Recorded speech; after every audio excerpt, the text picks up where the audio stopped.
Grabando ya. Y bien, estamos en Lampadia con Miguel Vega Alvear, que es el representante del sector privado en la comisión que aprobó, digamos, el plan de reactivación o de reanudación de actividades económicas, que finalmente se ha transformado en un decreto supremo. Miguel, ¿qué tal? ¿Cómo estás? ¿Cómo te va? Hola Jaime, ¿Qué ¿cómo tal? te ha ido? Bueno, yo me imagino que debes haber estado con mucho trabajo últimamente, tratando en fin, de ver todo, de cubrir los vacíos existentes. Antes de comenzar con el plan mismo, quería entrar por el lado de Reactiva Perú, que hasta ahora no, digamos, no desembolsa. Los bancos no están desembolsando todavía, creo que deben comenzar hoy o mañana, no sé. Pero he escuchado la crítica de que los bancos no están tomando, solamente le están prestando a sus clientes, no están, digamos, atendiendo a quienes no son sus clientes y tampoco estarían llegando pues a los pequeños. ¿Tienes comentarios sobre esto?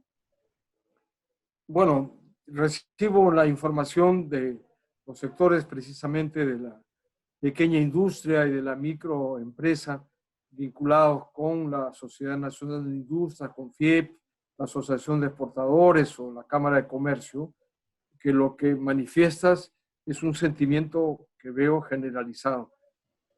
Hay, me imagino, muchos factores que intervienen, ¿no? El hecho de que el viernes ha sido 1 de mayo, el sábado no trabajan los bancos, hoy día recién se inician, y de lo que es el lunes, martes, miércoles, jueves de la semana pasada, es verdad que las operaciones que los bancos han ido procesando han sido inicialmente con sus clientes, es correcto el sentimiento.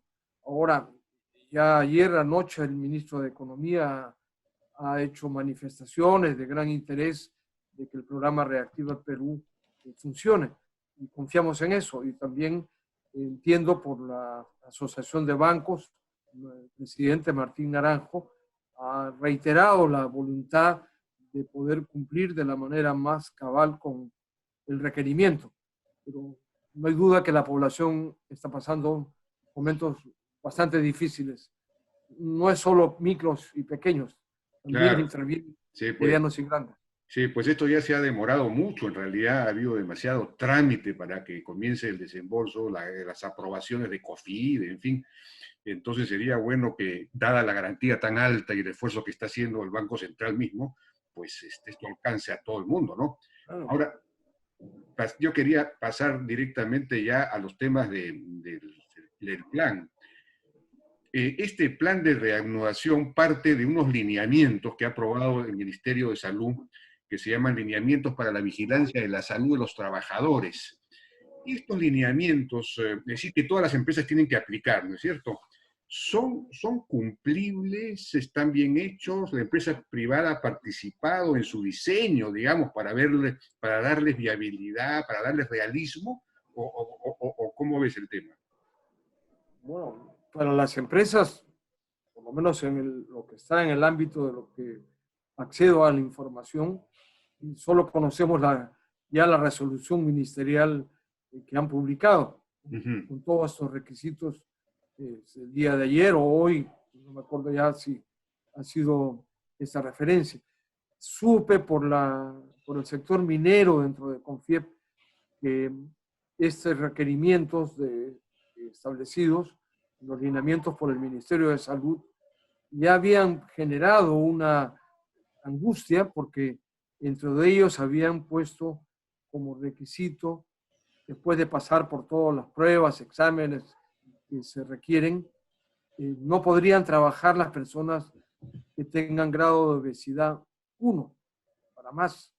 Y el grado de obesidad 1 es un grado que, digamos, para la realidad nuestra es normal. Así es. Entonces, no, bajo esa premisa no podrían participar. Yo no sé si han tomado un patrón de referencia de China o del Japón, de pronto, o parece que el origen viene de algo de Estados Unidos, pero ha habido, digamos, la creencia de que era una recomendación de la Organización Mundial de la Salud pero tengo confirmaciones de que no es así. O sea que mañana que haya a las 8 de la mañana reunión de la comisión, uno de los temas que voy a, digamos, a tratar es, por favor, invocar la corrección de esta norma, porque sí puede resultar una traba y todo el esfuerzo por reactivar las actividades productivas los podemos detener por estos requerimientos burocráticos. Sí, pues efectivamente, este tipo de normas deberían darse en consulta con los que las van a aplicar para ver si son aplicables o no. Es una cosa elemental en cualquier democracia más o menos racional, ¿no? Bueno, y tienen, según el plan, digamos, los sectores además tienen que aprobar un plan sectorial, unos protocolos sectoriales, ¿no es cierto? Protocolos. Unos protocolos sectoriales. ¿Qué sectores ya han aprobado? Y creo que había algunos retrasados que no han aprobado todavía, ¿no? ¿Cuáles han aprobado y cuáles no? Bueno, conozco del sector minero. La ministra de la Producción ha manifestado ayer que cuentan ya con elaborados los protocolos y que en gran medida para todas las actividades que se han autorizado en el decreto supremo de ayer, ya los dispondrían y lo van a divulgar y recién se va a producir esta confrontación con el sector privado en que aparecerán, así como ha surgido este tema de la obesidad, en otras actividades, me imagino que también vendrán observaciones. Claro, se hubiera ganado bastante tiempo si todo esto hubiera llegado previamente a ser coordinado. Pero me imagino que el Ministerio de la Producción, para haber generado estos protocolos, ha coordinado con las instituciones gremiales. Es lo que presumo. Sí, pues bueno, realmente hemos perdido mucho tiempo. Estos protocolos ya han debido estar listos, pero en fin, ya van a salir. Pero, por ejemplo, he visto una guía técnica, ¿cómo se llama? Guía técnica para los restaurantes y servicios afines, como, con modalidades de servicio a domicilio. Eso ya ha sido publicado. Y hay quienes dicen que eso es solamente, pues, solo los grandes restaurantes podrían cumplir con esa guía técnica, ¿no? Porque es muy exigente, digamos. ¿Tú tienes algún comentario sobre eso? Bueno, lo que tengo es una apabullante manifestación de angustia, de críticas, porque son 220,000 restaurantes que tiene el Perú. Y la medida que se ha aprobado es para un estimado de 2,000 y que en la práctica, por los requerimientos de estos protocolos, los aforos, mejor dicho, más que aforos, las limitaciones de que solo podría haber delivery con servicio propio, resultaría que no más de 200 restaurantes podrían operar. 200. Va, el 0.1. 0.1 y solamente una organización es la única que tiene servicio delivery propio. Entonces el drama viene por diferentes razones. Puedo decir desde las cosas mínimas como las florerías, que su venta es el Día de la Madre. Bueno, esas florerías no podrían atender sino recurriendo al delivery de plataformas. Los restaurantes en el interior del Perú tendrían que recurrir porque son los que ya tienen los permisos y sé que ha habido unas observaciones digamos, en el hecho de que estas plataformas digitales tienen que contar con unas pólizas de seguros que no solo sea de accidentes, porque se trata de ser muy cuidadosos con el portador de los bienes que toman del lugar de producción al destinatario. Y junto a eso, no solamente la póliza de seguros, sino que haya una relación laboral más justa. ¿Te refieres a... Todo eso están dispuestos, pero Miguel, pero no lo han autorizado. te refieres a las aplicaciones, a Rappi, a Globo, Aplicaciones, etcétera, que no sí, las han autorizado porque no tienen seguros. ¿Cómo es esto? No, tienen unos seguros de accidentes, Ya. pero hay el requerimiento de que este seguro sea mayor. Todos se han afiliado en la Sociedad Nacional de Industrias y me han hecho llegar un planteamiento que ayer han remitido al presidente del Consejo de Ministros a los ministros de la Producción, de Salud y de Economía, en el ánimo de que esto se corrija. Ahora, yo he advertido que no olviden que el aislamiento está normado hasta el domingo 10 de mayo. Incluso las autorizaciones autorizadas ayer, digamos, reiterativas, lo que se ha autorizado ayer es que podrían en principio producir hoy o comercializarlo hoy, pero hay aislamiento. Entonces, los trabajadores para poder concurrir tendrían que pedir un permiso del ministerio, porque nadie puede movilizarse, salvo a farmacias, al mercado o a los bancos. Por lo tanto, todo estaría orientado a que más bien el lunes 11 de mayo es donde podrá abrirse más la economía y tendrá que modificarse la cuarentena que estamos viviendo. Tendrá que haber reformas. Entonces, supongo que en esta semana, martes, miércoles, jueves, habrá que procurar que este delivery también se abra, porque sería un drama que en el interior del Perú, con 220,000 restaurantes, solo puedan operar 200 de los 2,000 estimados para esta primera etapa.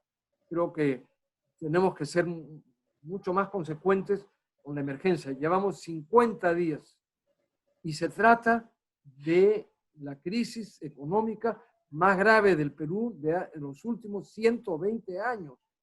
Las pérdidas de ingreso diario se estiman entre 1.200 a 1.500 millones de soles. Sí, pues, cada día que se demora. Es una catástrofe. El tema de, veo que están permitiendo la reanudación de la mayor parte del sector industrial, ¿no? Varias ramas industriales entrarían a operar, eso me parece bien, pero la pregunta es, ¿a quién le van a vender? Porque si los establecimientos comerciales permanecen cerrados, las tiendas cerradas, entonces, digamos, ¿no hay un problema ahí de falta de lógica orgánica en esto? Evidente, es así. No es solamente la demanda, el comercio que tenga que actuar para poder corresponder a la producción, si no se tendría que quedar almacenada donde se produce. Agravaría más ya la crisis existente. Y si hay autorización de la producción y hay demanda del comercio, tiene que haber el transporte. Y si hay comercio, transporte, la economía comienza a fluir, entonces tiene que funcionar los notarios por los contratos, tiene que haber estudios de abogados, tiene que haber registros públicos. Entonces, la economía es un todo integral, es como el cuerpo humano.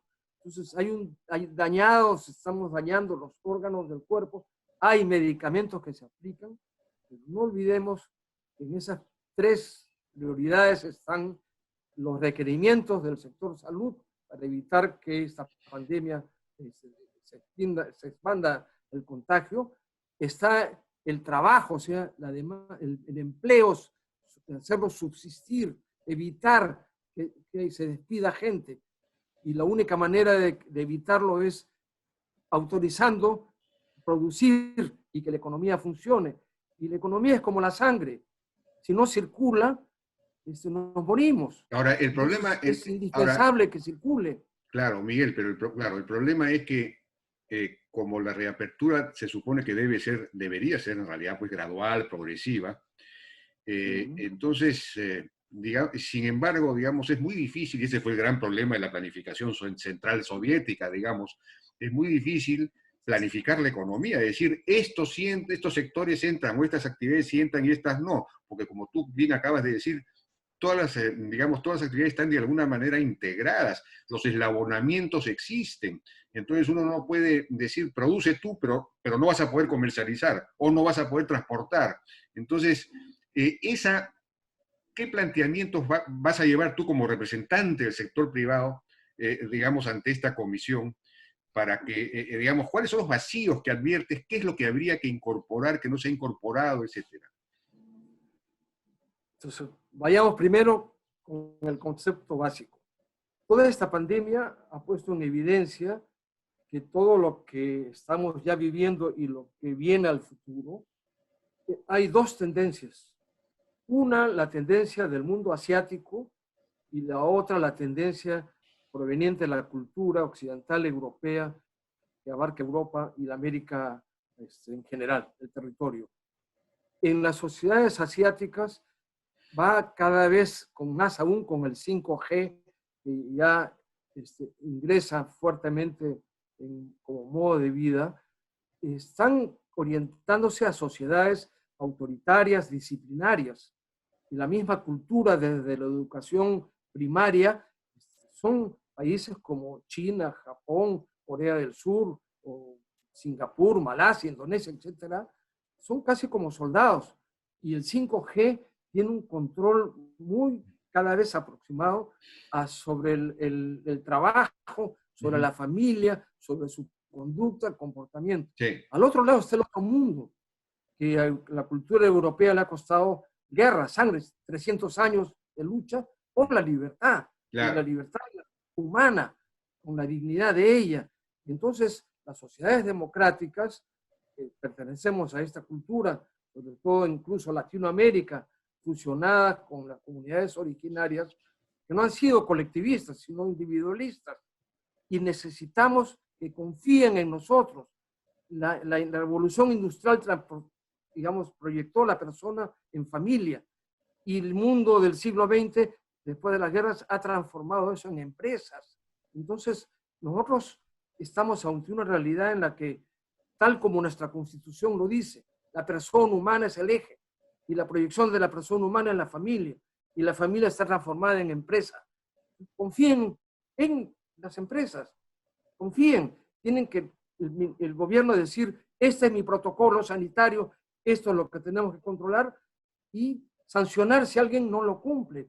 Pero O sea que lo que estás planteando, Miguel, es reabrir todo en realidad simultáneamente, confiando en que las empresas van a aplicar los protocolos. Evidente.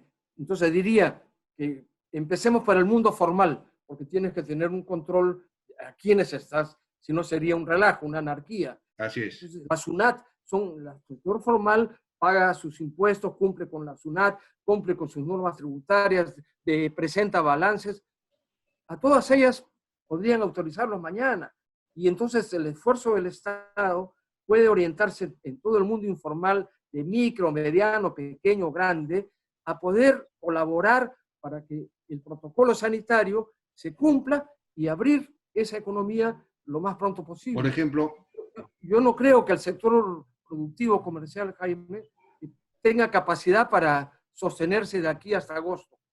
Aquí todo va a venir, digamos, con mucho mayor necesidad de soluciones. Creo que el martillazo que el gobierno ha venido administrando ya está tomando más o menos un camino de estabilidad. Lo que no puede es tener aún la seguridad de que esto se puede detener o que pueda uno considerar que ha concluido esta labor de emergencia, ¿no? Entonces, tratamos en lo posible de armonizar lo que requiere salud, lo que requiere la demanda de empleo y la necesidad que se mueva la economía. Por ejemplo, los centros comerciales modernos, digamos, que tienen ya, he visto varios informes de televisión, tienen sus protocolos ya establecidos, digamos, para empezar a trabajar. Esos deberían empezar a trabajar ya.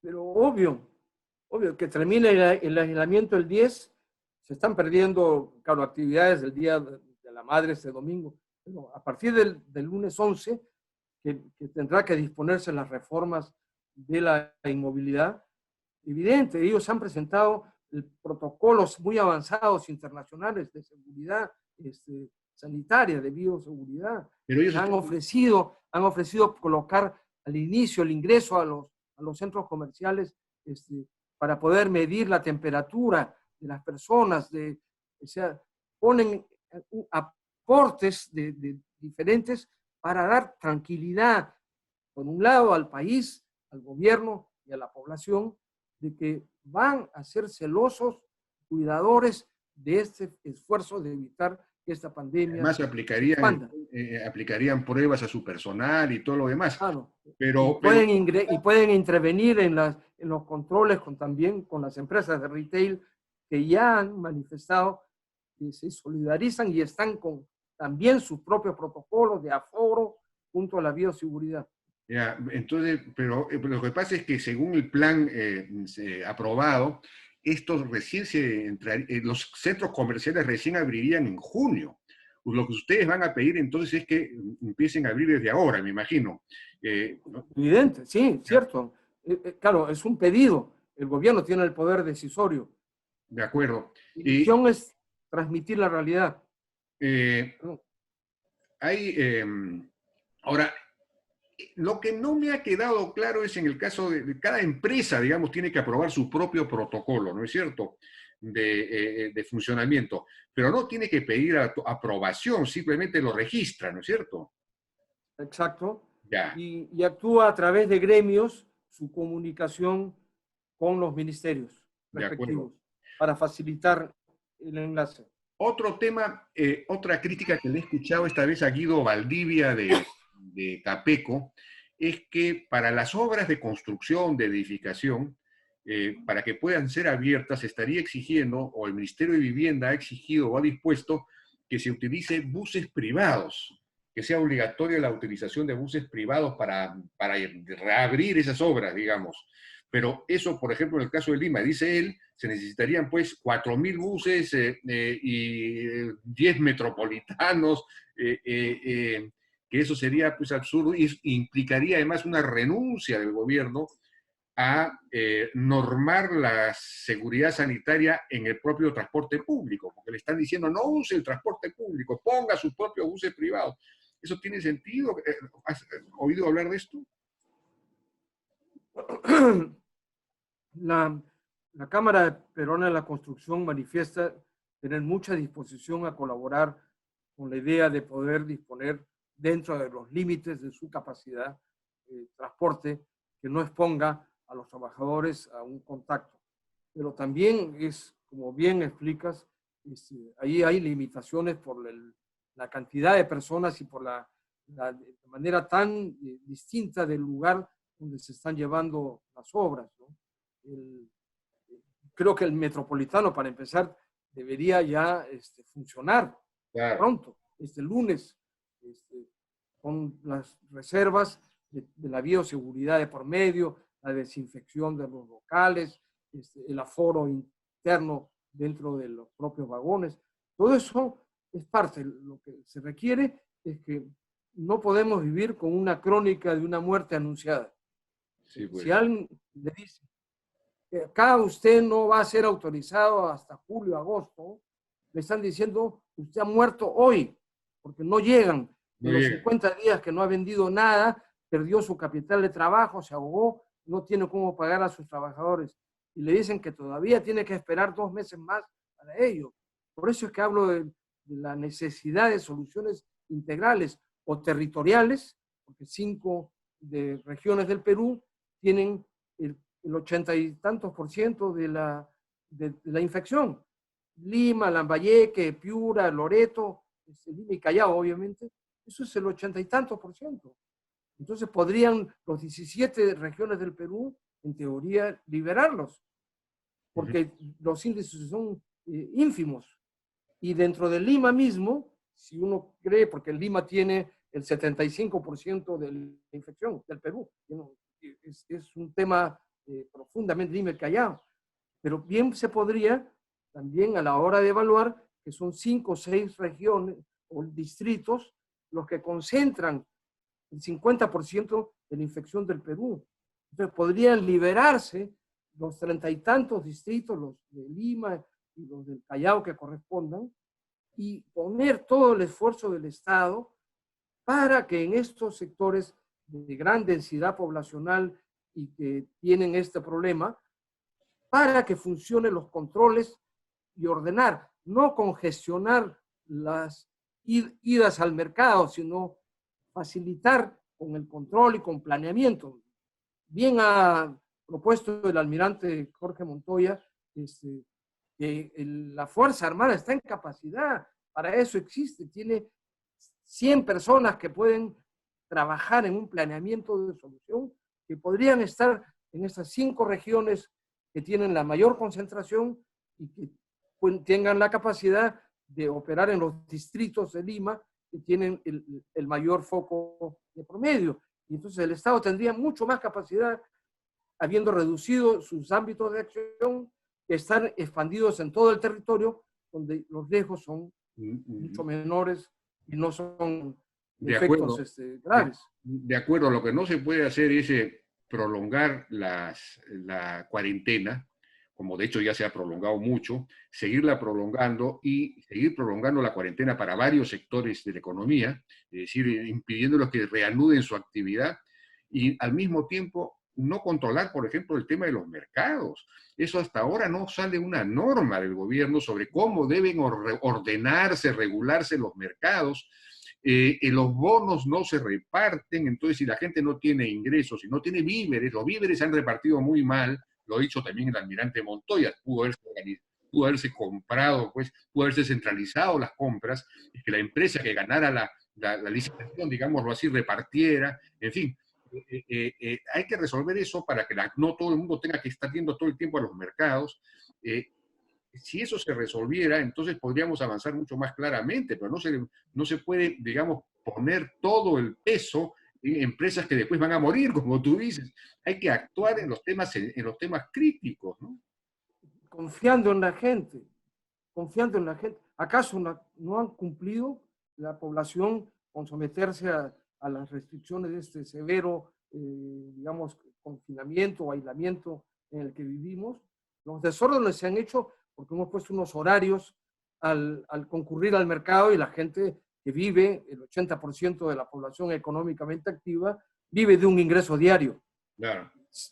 Desde buscar agua, comprar agua, que no la tienen, Sí, agua pues. potable, a poder comprar su alimento, pero sin ingresos, ¿hasta dónde? Sí, pues. Confían los puestos de mercado. En un momento que se estiran las cosas y ya no aguantan. Y Bueno, eso sí nos está exponiendo